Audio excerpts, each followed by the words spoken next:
your homework last night? I tried to, but I got stuck on problem 6 and 7. 6 and 7!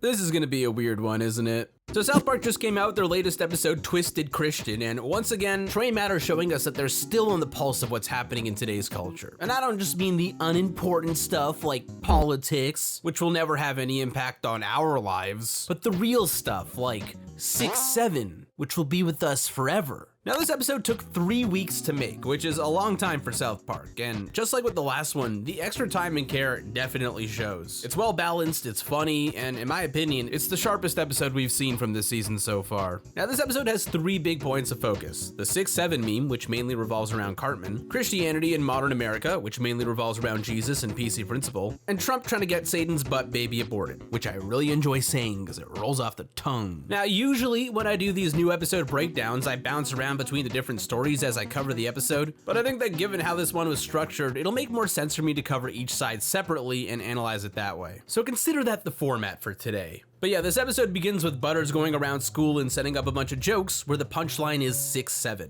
And let me tell you, everyone is just loving it. The boys, the girls, the Scott Malkinson, they're eating up that 6-7 like it's a fat bowl of Count Chocula. And that's not even a good analogy, but I really like Count Chocula, so I don't care. Now, of all the kids at school, Cartman ends up being the one who finds this joke the funniest, which they subtly imply through his reactions during that opening scene with Butters, but they don't draw attention to it right away. Instead, they make sure to emphasize that this joke is a school-wide phenomenon. And I'm just gonna take a wild guess here, but if you're like 18 or older, then you might be wondering what exactly is so funny about 6-7. And the answer to that question is, me bro, I don't know. 6-7 is a meme that has really caught on with kids on TikTok, and as far as I can tell, its origins are that the rapper Skrilla said 6-7 in his song Doot Doot. Now I'm no expert on drill rap or Skrilla, but to me the song sounds goofy as so I'm just gonna assume that that's why kids like it, like it's about the vibe or whatever. But yeah, basically the song was used for an edit of the basketball player LaMelo Ball, who is 6'7", which really highlighted that part of the song. And the whole hand movement thing came from this kid who said 6'7" in a viral clip that took place at a basketball game. Now I didn't actually know any of that stuff going into this episode. Instead I had to look it up like some sort of decrepit old boomer trying to navigate their iPad, which makes me feel gross and old. But yeah, as far as I can tell, that's the origin of the meme. Now why is that funny?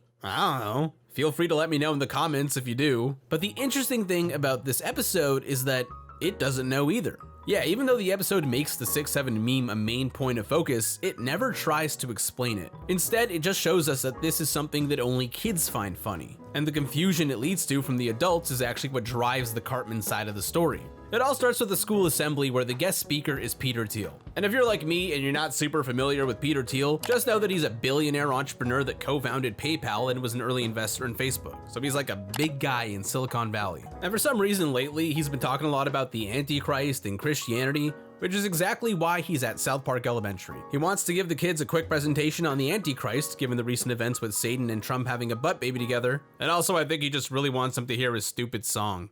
Peter Thiel knows about the Antichrist. I'm Peter Thiel and I know about the Antichrist.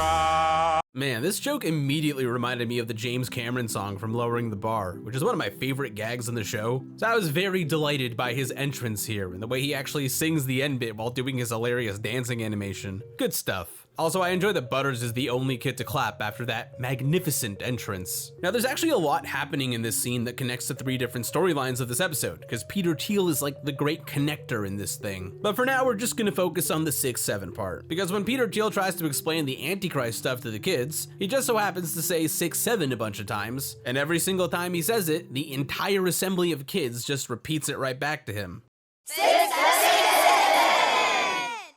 Now, Thiel initially finds this very confusing, but after it happens a few times, he suddenly finds himself quoting a Bible verse as part of his presentation, and that verse just so happens to be from line 6-7, which seems to make him believe that maybe there's something special about those numbers, some ulterior reason that the kids keep chanting it back at him, instead of just, you know, it being a meme that he doesn't get because he's not 10. But that line of thinking is what directly connects him to Cartman, because as this first act goes on, the focus on the 6-7 meme shifts away from the kids at school and onto Cartman at his home, where we see that, for whatever reason, Cartman finds this joke way funnier than anyone else. Like, he's just straight up sitting there in his kitchen, asking his mom questions that he knows will have 6-7 as the answer, and then laughing his ass off about it like it's the funniest shit in the world. Now, I won't lie, it's kind of a silly moment, but honestly, I actually like seeing Cartman have such a good time here, and it's low-key kind of nice that it's not at the expense of his mom for once. In fact, I gotta say, aside from the Charlie Kirk episode, Cartman has been pretty chill for this entire season. Like, this is definitely a much more toned down and lax version of Cartman than we're used to seeing. And maybe it's just the novelty of it all, but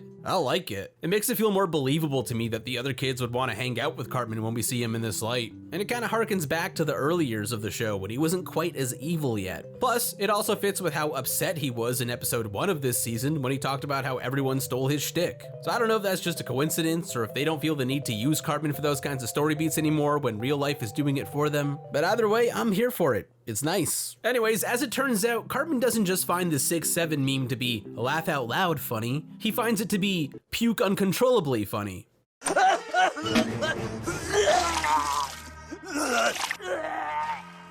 This is definitely one of those incredibly stupid South Park jokes that appeals to our lowest human instincts, but that's exactly why I love it, because sometimes I'm a dumbass that likes dumb jokes that make me happy inside. Also, just saying, I'm taking this as official confirmation that Cartman's house only has bathrooms on the 2nd floor, which is different from Stan's old house that has bathrooms on the main floor. Yes, this is important, it will be on the test. Anyways, Leanne is obviously very concerned with the fact that Eric has been puking during his dinners, which apparently has been going on for 6 to 7 nights now. But I'd just like to point out that way back in season 4, Cartman used to have a very similar reaction to laughing super hard, only instead of puking, he'd have milk come out of his nose. I broke your space cruiser, Kenny.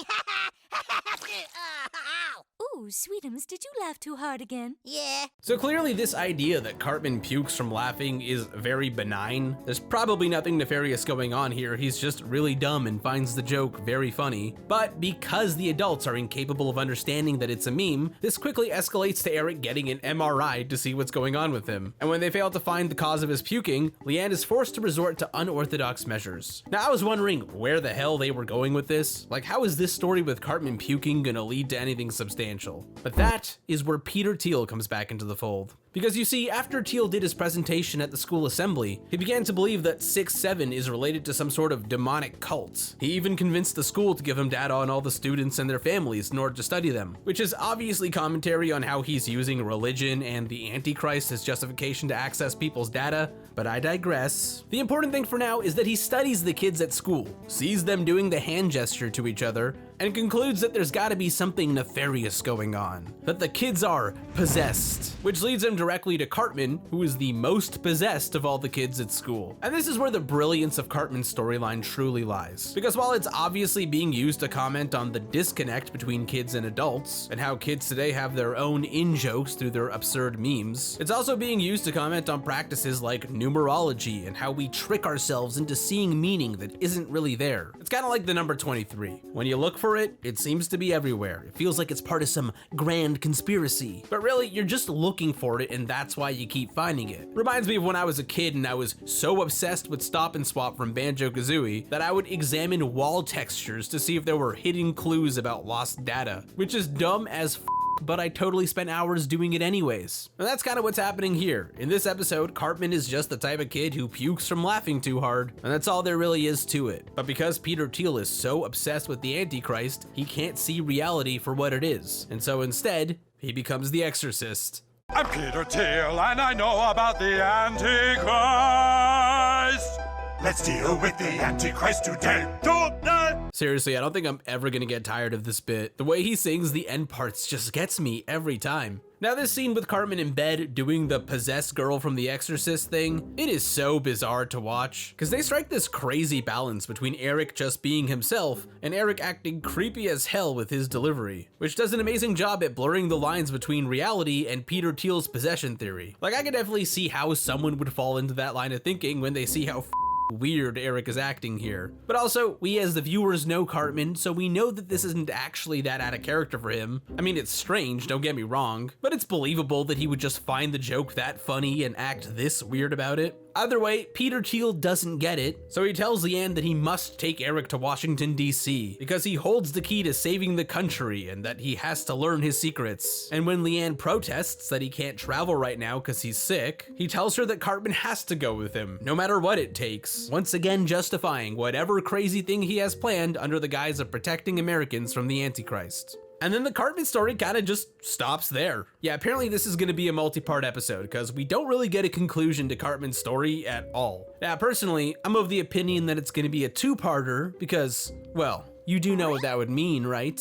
It would connect episodes 6 and 7. I mean, come on, there's no way that's coincidence because, wait, what the hell? This is listed as season 28, episode 1. That's weird as f***.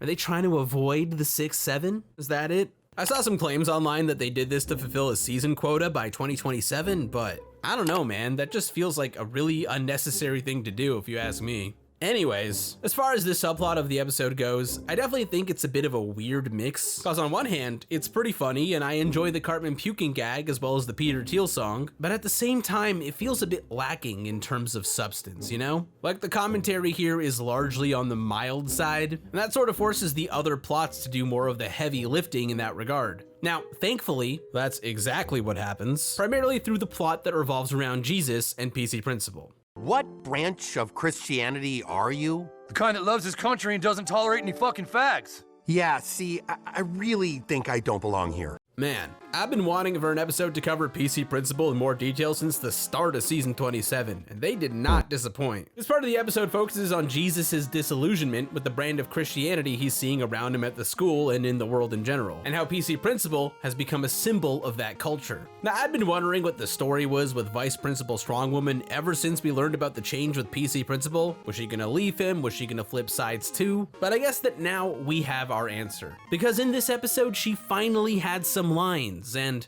well, let's just say that she's looking more Christian than ever.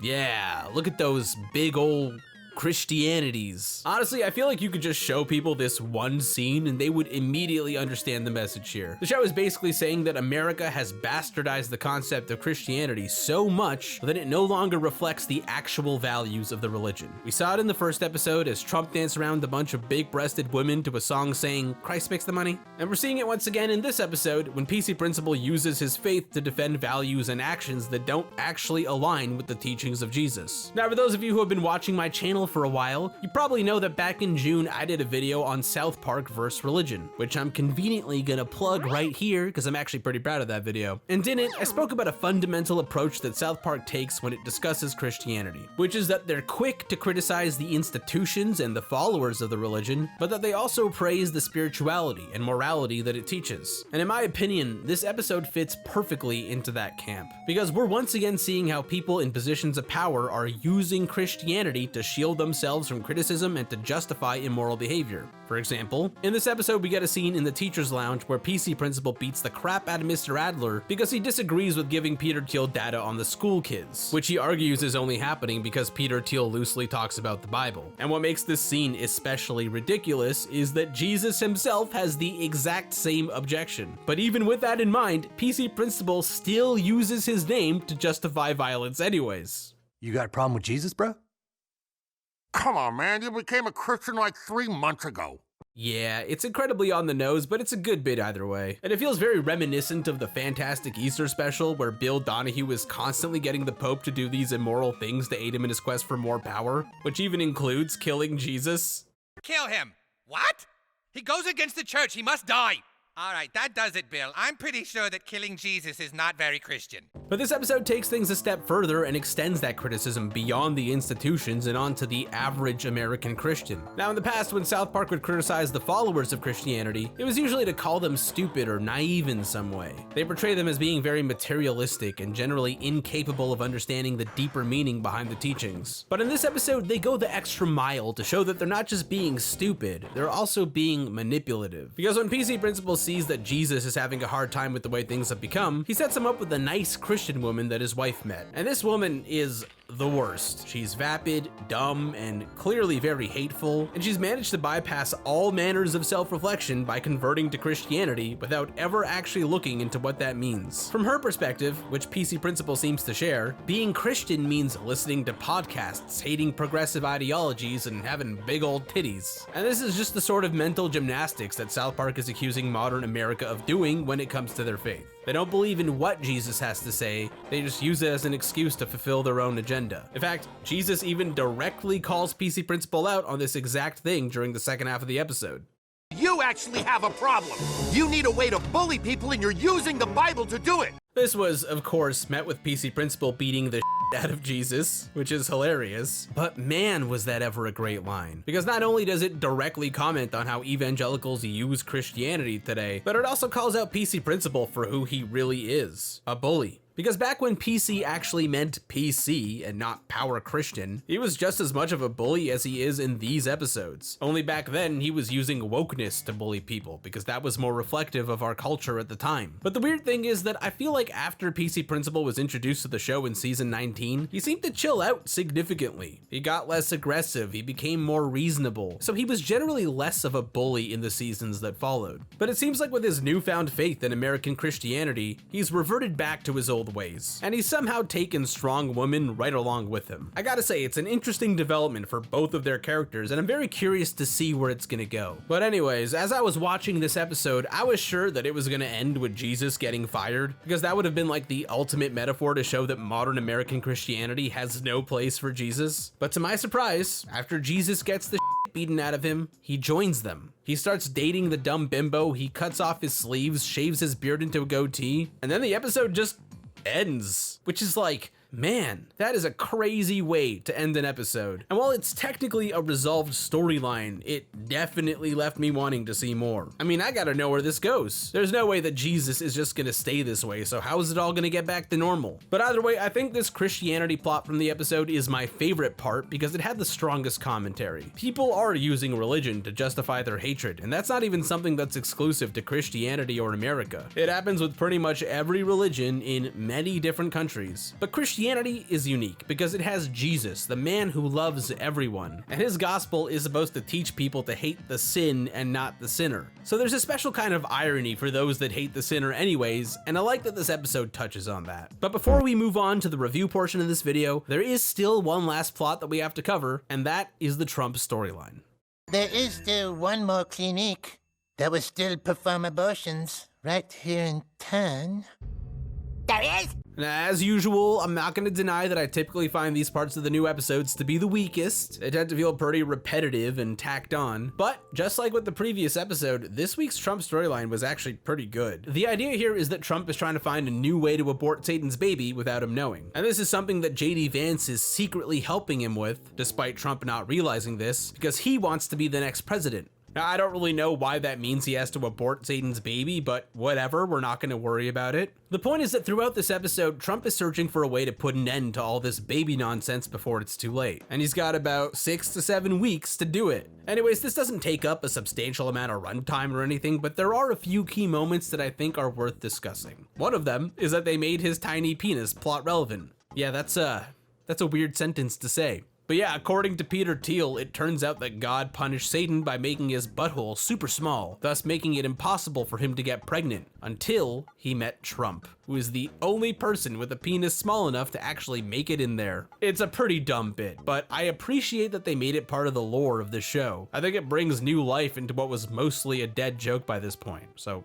I enjoyed that. Plus, we get these great visual gags where Trump uses stuff like chopsticks or tweezers to get himself off. I mean, I won't show it here for YouTube reasons, but it's pretty funny. But anyways, the big thing in this story is that JD Vance is secretly working with Peter Thiel to stop Satan's baby, aka the Antichrist, from ever being born. And presumably, that's gonna align with 6, 7, and Cartman going to DC in some way. But the part that I'm sure everybody is most excited about is what happened near the end of the episode when Vance had his secret call with Thiel in the president's bathroom. Because in that moment, they reintroduced a story element that hasn't been touched since episode 3 of season 27. And that is the fate of our old friend, Towley. And keep it quiet. Nobody can know that we are working together. Oh yeah, baby. Towelie overheard Vance's evil plans, and he's gonna save the day somehow. I mean, you know it would be a pretty sweet comeback for him after how he was treated in this show. But more importantly, do you know what it really means? If Towelie exposes Vance, which will expose Trump for trying to get Satan an abortion, which will piss off his followers, then Towelie might just destroy the president from every angle. And I think that the funniest part of that is that it would all be because Randy did too much ketamine. Yeah, that's right. Honestly, I really hope that that ends up happening because I just think it would be such a funny way for this saga to end. And of course, it would be a very South Park move for them to make, you know? Just ending it all in the dumbest way possible. But of course, we'll have to wait a couple of weeks to see how that part of the story develops because the Trump plots in these episodes are usually pretty bite-sized, and that's all we really got this time. Anyways, that's enough for my recap of this episode. It's time to talk about how good this episode was, so let's get into the review portion of this video, shall we? Now, I'm gonna keep this one a little shorter than usual, but man, what a solid episode. The way they weaved between each story by using Peter Thiel and his Antichrist obsession was just really well executed. It connected the 6-7 stuff, it connected with the Vance Trump abortion stuff, and it fits so well with the commentary on Christianity, especially because of how easily he was able to bypass rules and ethical practices by making his cause a religious one. Why is there a camera inside the girl's bathroom? To stop the Antichrist. So yeah, overall, this was just a really well-paced episode all around. Like, I often talk about how my favorite South Park episodes are the ones that are all A-plot, and that definitely makes me a little apprehensive about the structure of these new episodes, since they've essentially forced themselves to always have at least one additional plot going on to cover the Trump and Satan stuff. In fact, most of the time this season, it's been 3 plots per episode. But honestly, they did a really fantastic job of balancing this one in a way that doesn't feel at all bloated, which is very impressive. Like, it's seriously difficult to write an episode like that well, and they nailed it. So kudos to them. Having said that, I think that part of how they were able to achieve that balance is because they didn't fully resolve the Cartman storyline. They set this up to be a multi-parter, and that allowed them to space things out in a way that felt more organic, but it also means that in some ways, the satisfaction of this episode is going to hinge on how they continue his story when the next episode airs. And if they botch the landing, it could retroactively make this episode feel weaker upon rewatch. But as a standalone, I think this was one of the strongest episodes we've gotten this season. Or